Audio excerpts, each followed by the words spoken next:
Bonjour, je suis le docteur Marie-Noëlle Carrette, je suis médecin en santé au travail et je suis le médecin référent de la cellule de maintien en emploi. Je vais vous parler aujourd'hui des outils du maintien en emploi. Tous les services de santé au travail doivent se doter d'une cellule de maintien en emploi. C'est une cellule qui est constituée de différents professionnels et l'objectif est de prévenir la désinsertion professionnelle en mobilisant donc le service de santé au travail, les salariés, les employeurs et les partenaires du maintien en emploi. Et les maîtres mots pour prévenir la désinsertion professionnelle, c'est évidemment la prévention et l'anticipation. L'accompagnement par la cellule de maintien en emploi concerne les salariés avec des problèmes de santé, que ces salariés soient en arrêt de travail ou bien en activité et qu'ils aient bénéficié d'une reconnaissance travailleur handicapé ou non. C'est une visite qui a lieu pendant un arrêt maladie qui peut être demandée soit par le salarié, soit par son médecin traitant, par le médecin conseil de l'assurance maladie ou par le médecin du travail. Donc cette visite, elle ne peut absolument pas être demandée par l'employeur. Elle peut avoir lieu en cas d'un arrêt d'au moins 30 jours et en tout état de cause le plus tôt possible quand l'état de santé du salarié se dégrade et laisse présager des difficultés de maintien en emploi. Et on peut effectuer pendant l'arrêt maladie plusieurs visites de pré-reprise. Donc la visite de pré-reprise est réalisée par le médecin du travail, mais peut aussi par délégation être réalisée par une infirmière ou un infirmier en santé au travail. Cette visite ne va absolument pas déterminer la date de la reprise du travail. Et au cours de cette visite, il n'y a aucun avis d'aptitude ou d'inaptitude qui va être émis. Les données médicales, évidemment, ne sont jamais transmises à l'employeur. Par contre, avec l'accord du salarié, on peut transmettre des préconisations qui concernent l'aménagement du poste de travail ou du temps de travail du salarié. Les objectifs de la visite de pré-reprise sont multiples. Donc d'abord, c'est faire le point avec le salarié sur son état de santé et le rendre acteur pour son retour en emploi.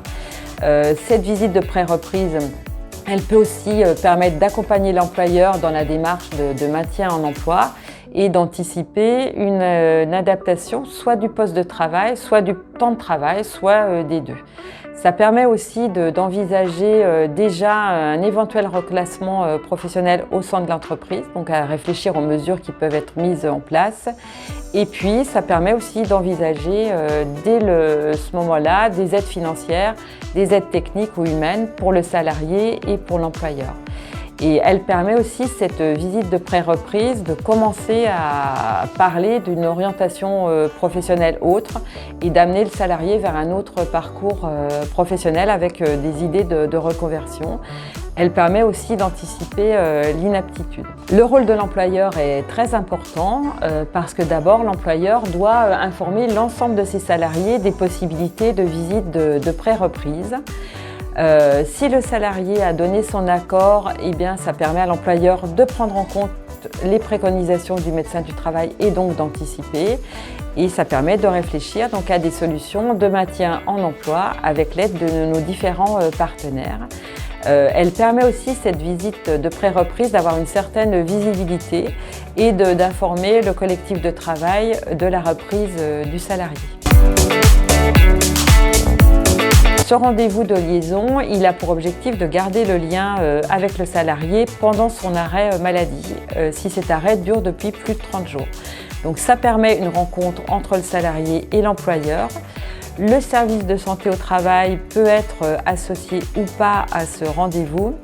Et ce rendez-vous peut être organisé à l'initiative de l'employeur ou du salarié. Et ça permet surtout aussi à l'employeur d'avoir un temps d'échange et d'informer son salarié qu'il peut demander une visite de pré-reprise auprès du médecin du travail et qu'on peut commencer à penser à des actions de prévention de la désinsertion professionnelle durant l'arrêt maladie.